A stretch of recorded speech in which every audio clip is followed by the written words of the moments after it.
Dark night rises की कहानी की शुरुआत में एक आदमी को दिखाया जाता है जिसके चेहरे पर एक शिकंजा कसा हुआ है।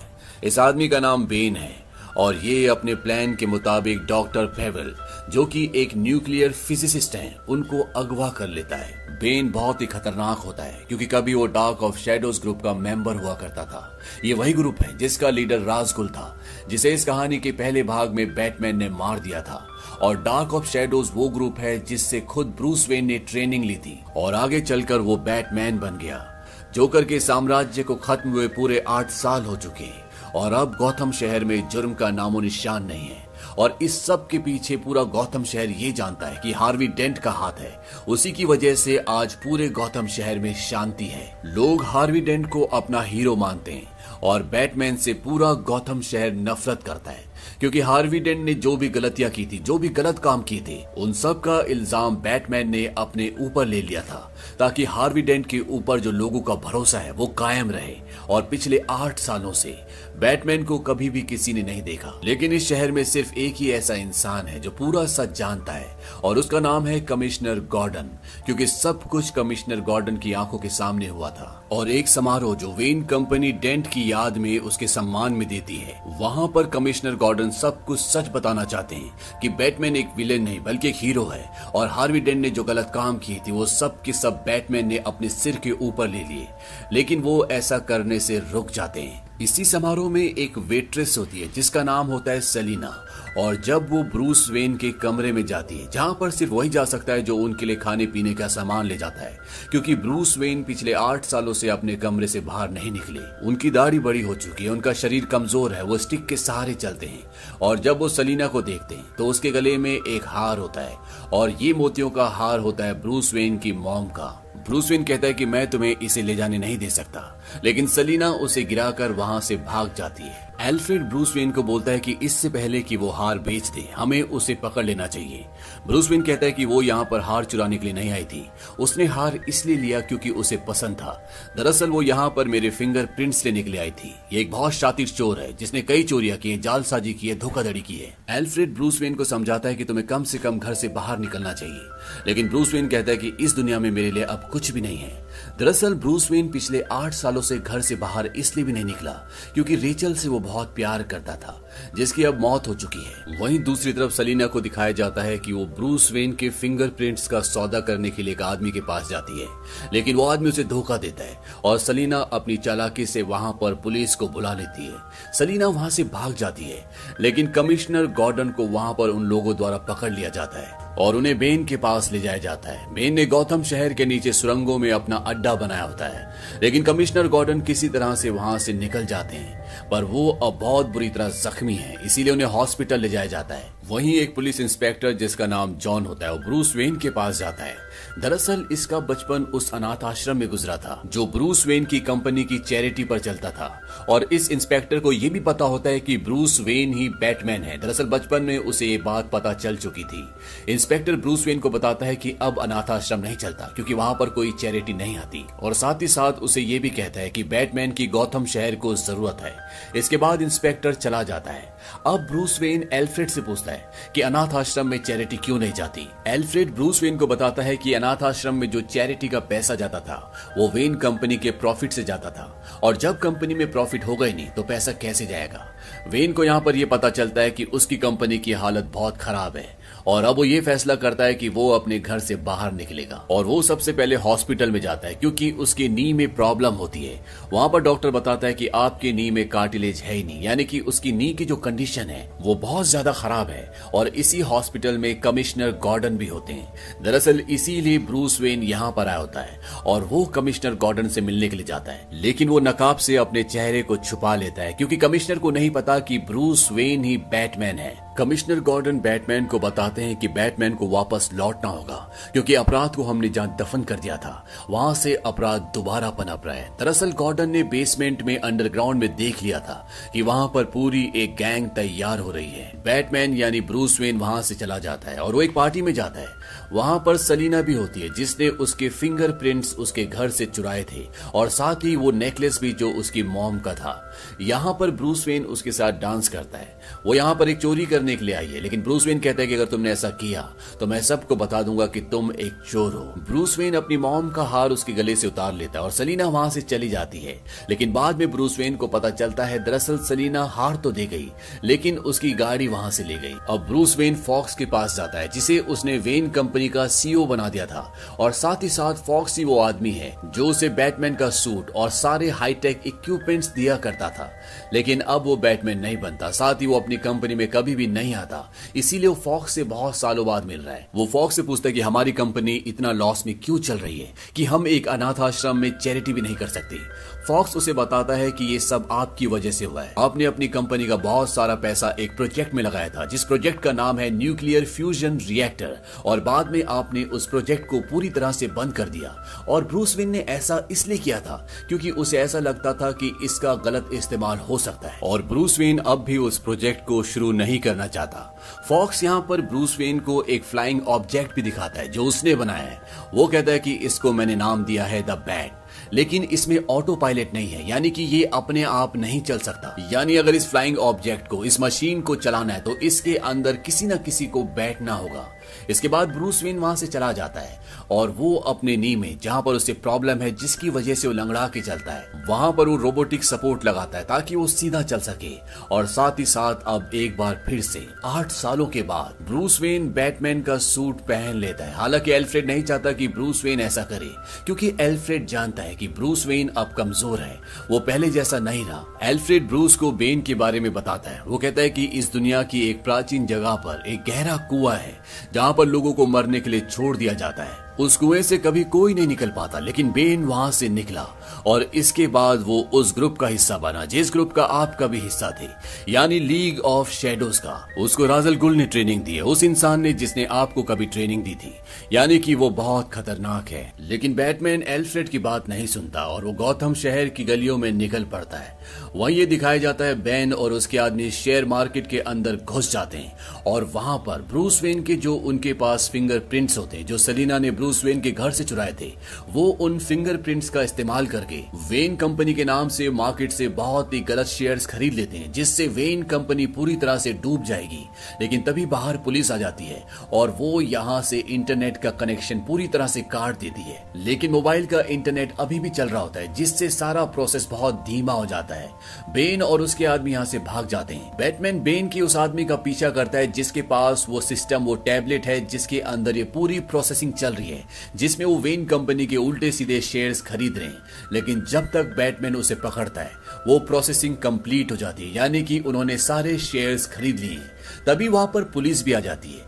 पुलिस बैटमैन को पकड़ना चाहती है क्योंकि पिछले 8 सालों में पहली बार बैटमैन को देखा गया है और उसके ऊपर हार्वी डेंट का, जिसे गॉथम शहर हीरो मानता है, और 2 पुलिस वालों के कत्ल का इल्जाम है। पुलिस उसका पीछा करना चाहती है, लेकिन बैटमैन अपने उस फ्लाइंग ऑब्जेक्ट में जो फॉक्स ने उसके लिए बनाया, जो ऑटो पायलट नहीं है, उसमें बैठकर वहां से भाग जाता है। वहीं दूसरी तरफ सलीना को दिखाया जाता है। वो उस आदमी के घर पर जाती है जिसे उसने ब्रूस वेन के फिंगरप्रिंट्स दिए थे और वो उसकी तिजोरी से कुछ चोरी करना चाहती है, लेकिन उसकी तिजोरी खाली होती है।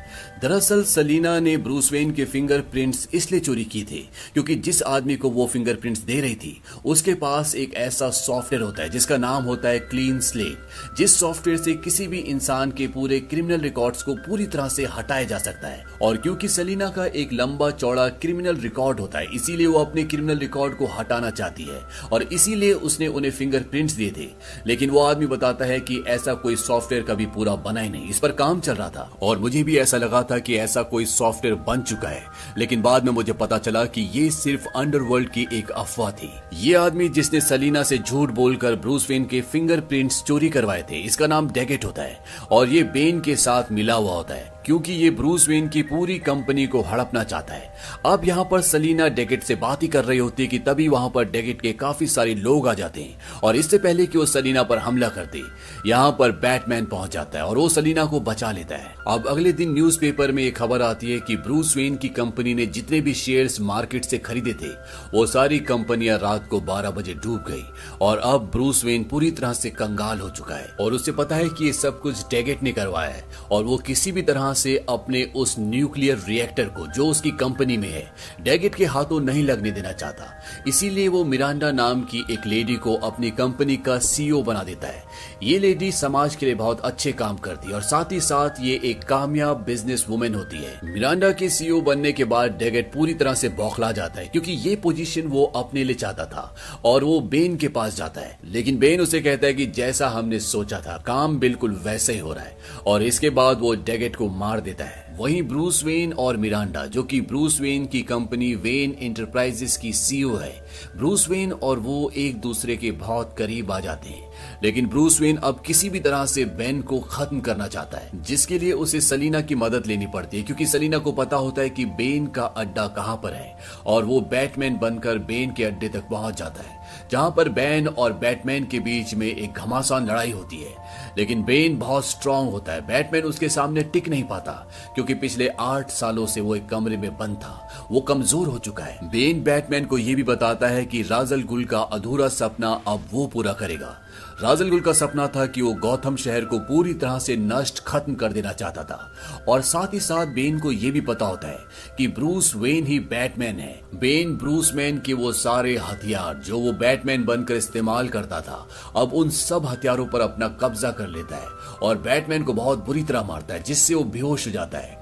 और जब बैटमैन की यानी कि ब्रूस वेन की आंखें खुलती है तो वो उसी प्राचीन कुएं में होता है जिसके बारे में उसे एल्फ्रेड ने बताया था कि बेन का बचपन उस कुएं के अंदर गुजरा था जहां पर लोगों को मरने के लिए छोड़ दिया जाता है और उस कुएं से आज तक कोई नहीं निकला, सिर्फ एक आदमी के अलावा, जिसका नाम बेन है। वहीं दूसरी तरफ ब्रूस वेन की कंपनी वेन एंटरप्राइजेस में बेन पहुंच जाता है और वो वहां पर मिरांडा को, जो कि यहाँ की नई सीईओ है, फॉक्स को और एक और बोर्ड मेंबर को अपने कब्जे में ले लेता है और उन्हें जमीन की गहराइयों में बेसमेंट में लेकर जाता है और वो उन्हें उस जगह लेकर जाता है जहां पर न्यूक्लियर रिएक्टर है। दरअसल वो इस न्यूक्लियर बॉम्ब को एक्टिव करना चाहता है और इसे ऑन करने के लिए उसे वेन कंपनी के 3 बोर्ड मेंबर्स के हाथों की प्रिंट की जरूरत होगी।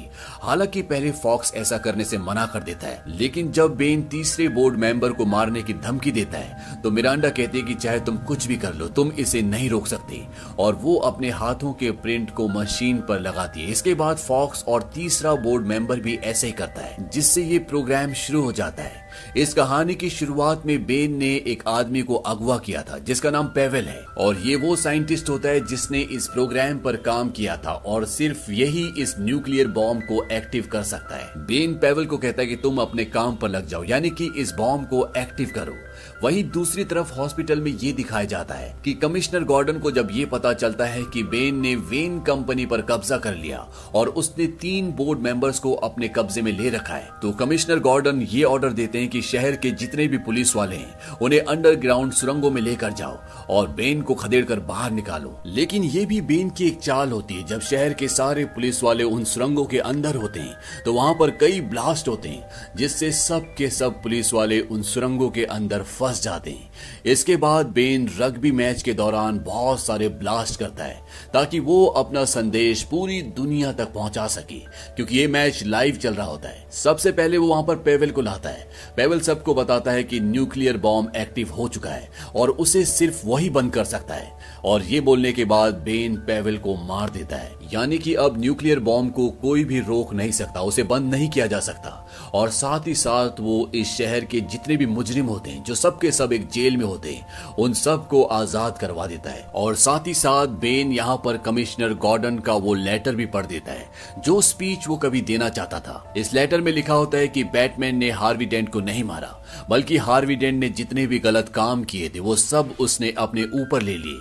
हार्वी डेंट मेरे बेटे को मारना चाहता था, लेकिन बैटमैन ने मेरे बेटे को बचाया, और उसने सारे आरोप अपने ऊपर इसलिए लिए ताकि हार्वी डेंट के ऊपर जो इस शहर का भरोसा है वो कभी न टूटे। लेकिन अब गौथम शहर को सच्चाई पता चल चुकी है। बैन ने उस न्यूक्लियर बॉम्ब को एक ट्रक में डलवाया होता है जो लगातार पूरे शहर में मूव कर रहा होता है, और 5 महीने के बाद ये बॉम्ब अपने आप ही फट जाएगा। लेकिन इस न्यूक्लियर बॉम्ब का एक रिमोट कंट्रोल भी होता है जो बैन के पास नहीं होता, वो किसी और के पास होता है, लेकिन वो कौन है किसी को कुछ पता नहीं। वहीं दूसरी तरफ ये दिखाया जाता है कि बैटमैन जिस कुएं के अंदर होता है वहां पर और भी बहुत सारे लोग होते हैं, और इस कुएं से आज तक सिर्फ एक ही बच्चा निकल पाया है। धीरे धीरे बैटमैन रिकवर करना शुरू करता है। वो दिन रात एक्सरसाइज करता है क्योंकि वो अपने शरीर को पहले की तरह स्ट्रांग करना चाहता है। वो किसी भी तरह से यहाँ से निकलकर अपने गौतम शहर को बचाना चाहता है। आज उसे यहाँ पर पूरे 4 महीने हो चुके हैं और 4 महीने में वो 2 बार यहाँ से निकलने की कोशिश भी कर चुका है, लेकिन दोनों बार वो गिर जाता है। लेकिन वो जमीन पर इसलिए नहीं गिरता क्योंकि उसे रस्सियों से बांधा होता है। यहाँ पर उसके अलावा भी कई लोग यहाँ से निकलने की कोशिश करते हैं, लेकिन यहाँ से निकलना इतना आसान नहीं है।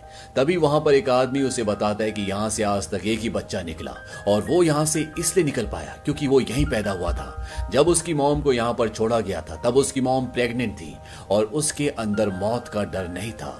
इसके बाद ब्रूस वेन यानी कि बैटमैन एक बार फिर से यहाँ से निकलने की कोशिश करता है, लेकिन इस बार वो अपने शरीर में रस्सियां नहीं बांधता बल्कि बिना रस्सियों के वहां से निकलने का फैसला करता है।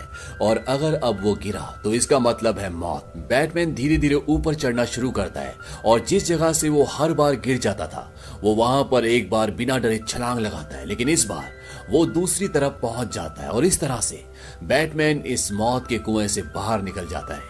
और वहां से निकलने के बाद वो सीधा गौतम शहर आता है और सलीना से मिलता है। सलीना को वो सॉफ्टवेयर देता है जो उसे चाहिए था, जिससे वो अपना क्रिमिनल रिकॉर्ड मिटा सकती है। हालांकि डेजेट ने सलीना को ये बोला था कि वो सॉफ्टवेयर कभी बना ही नहीं, लेकिन ये सच नहीं था। वो सॉफ्टवेयर था और वो ब्रूस वेन के पास था और वो सलीना को सॉफ्टवेयर इसलिए देता है क्योंकि वो जानता है कहीं ना कहीं उसके अंदर अच्छाई है और साथ ही साथ वो उसकी मदद से लूसियस फॉक्स तक पहुंचना चाहता है, जो कि उसकी कंपनी का पुराना सीईओ था, जो उसके लिए बैटमैन के सारे हथियार बनाता है। और फॉक्स एक ऐसा इंसान है जो ये बता सकता है कि उस न्यूक्लियर बॉम्ब को फटने से कैसे रोका जा सकता है। सलीन ब्रूस वेन को उस जगह ले जाती है जहां पर फॉक्स है और वो फॉक्स को छुड़ा के ले आते हैं। और अब ब्रूस वेन एक बार फिर से अपना बैटमैन का सूट पहन लेता है क्योंकि उसे गौतम शहर को बचाना है। फॉक्स बैटमैन को एक इक्विपमेंट देता है और उसे कहता है कि अगर तुमने इसे उस जगह रख दिया जहां पर न्यूक्लियर बॉम्ब है तो कोई भी उसे रिमोट से ब्लास्ट नहीं कर पाएगा।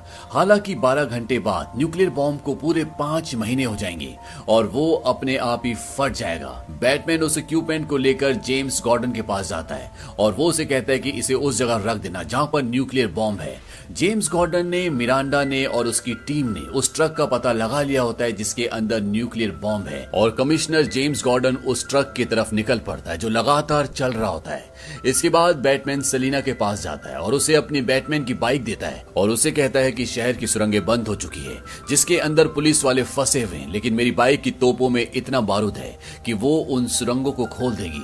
सलीना बाइक पर बैठ जाती है और वो कहते हैं कि मैं उन्हें आजाद करने के बाद यहाँ से निकल जाऊंगी क्योंकि ये शहर अब पूरी तरह से तबाह होने वाला है। सलीना वहां से निकल जाती है और वो सुरंग के अंदर फंसे सभी पुलिस वालों को आजाद कर देती है और वो सारे के सारे पुलिस वाले आजाद होकर बेन के आदमियों पर हमला कर देते हैं।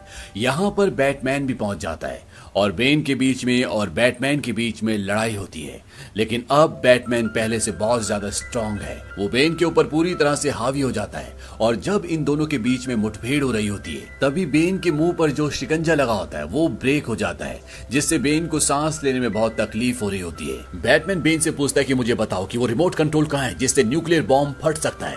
मैं जानता हूँ कि तुम राजल गुल के बेटे हो और मुझसे पहले तुम ही एक ऐसे इंसान थे जो उस मौत के कुएं से भागने में कामयाब हुए थे।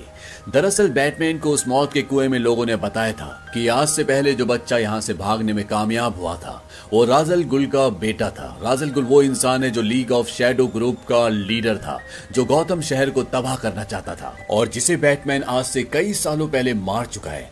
अब जब बैटमैन ये पूछ ही रहा होता है तभी पीछे से उसे कोई चाकू मारता है और जब बैटमैन पीछे देखता है तो वहां पर मिरांडा होती है। मिरांडा वो लड़की है जिस पर बैटमैन को यानी कि ब्रूस वेन को बहुत भरोसा है और इसीलिए उसने अपनी कंपनी का उसे सीईओ बनाया था। बैटमैन मिरांडा को देखकर हैरान हो जाता है। मिरांडा बैटमैन को बोलती है कि राजल गुल का बेटा नहीं बल्कि बेटी थी और वो मैं थी जो उस मौत के कुएं से भागने में कामयाब हो गई थी और इसके बाद मैंने अपने डैड राजल गुल को ढूंढा और उन्होंने वहां से बेन को बाहर निकाला क्योंकि बेन ने उस मौत के कुएं में मेरी मदद की थी, जिसकी वजह से बेन को वहां पर इतना मारा गया कि उसका चेहरा पूरी तरह से खराब हो गया और इसीलिए उसके चेहरे पर ये शिकंजा है जिससे उसे अपने चेहरे का दर्द कम महसूस होता है। मेरे पिता ने उसे लीग ऑफ शैडोज से निकाल दिया क्योंकि उन्हें बेन के अंदर एक शैतान दिखता था, पर बेन की सिर्फ एक ही गलती थी कि वो मुझसे प्यार करता था। मुझे मेरे पिता से नफरत हो गई और ये नफरत तब खत्म हुई जब तुमने मेरे पिता को मार दिया। और इसके बाद वो उस रिमोट को निकालती है जिससे वो न्यूक्लियर बॉम्ब को यहाँ से ब्लास्ट कर सकती है। हालांकि बैटमैन उसे मना करता है, वो कहता है कि ऐसा मत करो, पूरा गौथम शहर तबाह हो जाएगा। लेकिन मिरांडा उसकी बात नहीं सुनती क्योंकि वो अपने पिता राज अल गुल का सपना पूरा करना चाहती है, जो कि पूरे गौथम शहर को तबाह करना चाहते थे। और वो रिमोट का बटन दबा देती है, लेकिन न्यूक्लियर बॉम्ब नहीं फटता क्योंकि तब तक कमिश्नर गॉर्डन उस गाड़ी में जिसमें न्यूक्लियर बॉम्ब होता है उसमें वो इलेक्ट्रॉनिक डिवाइस रख देते हैं जो पूरे सिग्नल्स को जाम कर देता है। और अब मिरांडा बैटमैन को बेन के हवाले छोड़कर वहां से निकल जाती है क्योंकि वो उस गाड़ी को अपने कब्जे में लेना चाहती है जिसके अंदर न्यूक्लियर बॉम्ब है। यहाँ पर बेन बैटमैन को मारने वाला होता है कि तब तक वहां पर सलीना आ जाती है और वो बैटमैन की गाड़ी से फायर करके बेन को खत्म कर देती है। और इसके बाद बैटमैन अपने फ्लाइंग ऑब्जेक्ट से और सलीना बैटमैन की बाइक से मिरांडा का पीछा करते हैं जो कि उस गाड़ी में होती है जिसमें न्यूक्लियर बॉम्ब है। और अब न्यूक्लियर बॉम्ब कुछ ही मिनटों में फटने वाला है क्योंकि जब इस न्यूक्लियर बॉम्ब को आज से 5 महीने पहले एक्टिव किया गया था तो इसमें से एक पार्ट को निकाल दिया था जिससे इसे डीएक्टिव किया जा सकता है। और अब इसे 5 महीने पूरे होने वाले हैं और ये फटने वाला है। इसीलिए बैटमैन किसी भी कीमत पर इस न्यूक्लियर बॉम्ब को हासिल करना चाहता है। सलीना और बैटमैन दोनों मिलकर मिरांडा के सभी आदमियों को मार देते हैं और जिस ट्रक में न्यूक्लियर बॉम्ब होता है वो फ्लाईओवर से नीचे गिर जाता है जिसकी वजह से मिरांडा की मौत हो जाती है। और अब बैटमैन के पास एक ही रास्ता है कि वो इस न्यूक्लियर बॉम्ब को इस शहर से दूर ले जाए। गौथम शहर चारों तरफ से समंदर से घिरा हुआ है जहां पर 12 करोड़ लोग रहते हैं और अगर ये बॉम्ब फट गया तो 12 करोड़ लोग मारे जाएंगे। इसीलिए बैटमैन अपने फ्लाइंग ऑब्जेक्ट के साथ उस न्यूक्लियर बॉम्ब को बांध देता है और वो उसे समंदर के बीचों बीच ले जाता है और कुछ ही देर बाद न्यूक्लियर बॉम्ब फट जाता है और इसी के साथ बैटमैन का भी अंत हो जाता है। हालांकि उसने पूरे गौथम शहर को बचा लिया लेकिन इसमें उसे अपनी जान गंवानी पड़ी। और अब कमिश्नर जेम्स गॉर्डन भी जानते हैं कि ब्रूस वेन ही बैटमैन था जो कि अब इस दुनिया में नहीं रहा। उसकी जान बच जाती अगर जिस फ्लाइंग ऑब्जेक्ट से वो इस बॉम्ब को लेकर गया था वो ऑटो पायलट होता, यानी कि अपने आप चलने वाला होता। लेकिन फॉक्स जिसने इस फ्लाइंग ऑब्जेक्ट को बनाया था वो इसे ऑटो पायलट नहीं बना पाया था। फॉक्स अपने कुछ इंजीनियर से बात कर रहा होता है, वो कहता है हमें इसे ऑटो पायलट बना देना चाहिए। तभी वो इंजीनियर से बोलते हैं कि ये ऑलरेडी ऑटो पायलट है, इसे 6 महीने पहले ही ऑटो पायलट कर दिया गया था। फॉक्स पूछता है इसे किसने ऑटो पायलट किया? वो कहते हैं कि ब्रूस वेन ने। और फॉक्स समझ जाता है कि ब्रूस वेन कहीं ना कहीं जिंदा है, उसकी मौत की खबर झूठी है। वहीं दूसरी तरफ एल्फ्रेड जिसने बैटमैन को यानी कि ब्रूस वेन को उसके माँ बाप के मरने के बाद पाला था, वो छुट्टियों में हमेशा एक जगह कॉफी पीने जाता है और जब वो वहां पर बैठा होता है तो वो देखता है कि सामने की टेबल पर ब्रूस वेन बैठा है और उसके साथ सलीना भी है जो कि अब दोनों के दोनों रिलेशनशिप में है। ये देखकर एल्फ्रेड को खुशी होती है लेकिन वो उसके पास नहीं जाता क्योंकि वो नहीं चाहता कि दुनिया को पता चले कि ब्रूस वेन जिंदा है। वो उसके लिए ऐसी जिंदगी चाहता था। और अब गौथम शहर जो पहले बैटमैन से नफरत करता था, अब पूरे गौथम शहर को पता चल गया है कि बैटमैन एक हीरो था। उसने हार्वी डेंट को नहीं मारा था, उसने जो कुछ भी किया गौथम शहर के लोगों के लिए किया। और साथ ही साथ वो अनाथ बच्चा जो इंस्पेक्टर होता है जिसे बैटमैन की रियलिटी का पता था कि ब्रूस वेन ही बैटमैन है। ब्रूस वेन यानी कि बैटमैन ने उसके लिए एक बैग छोड़ा होता है जिसमें उस जगह की लोकेशन होती है जहां पर बैटमैन अपने सारे इक्विपमेंट्स रखता था। और अब वो वहां पर पहुंच जाता है जिससे ये पता चलता है कि आने वाले समय में जब भी गौथम शहर को बैटमैन की जरूरत होगी तो जॉन ब्लैक जिसका लीगल नेम रॉबिन है वो गौथम शहर की रक्षा बैटमैन के हथियारों से और उसके सूट से करेगा। और इसी के साथ बैटमैन सीरीज का ये तीसरा पार्ट भी खत्म हो जाता है। ये फिल्म 2012 में रिलीज हुई थी। IMDb पर इसकी रेटिंग है 8.4। इस फिल्म का बजट था 250 to 300 मिलियन डॉलर्स और बॉक्स ऑफिस पर इसने कमाई की थी 1.081 बिलियन डॉलर्स की। उम्मीद करते हैं कि आपको ये कहानी पसंद आई होगी।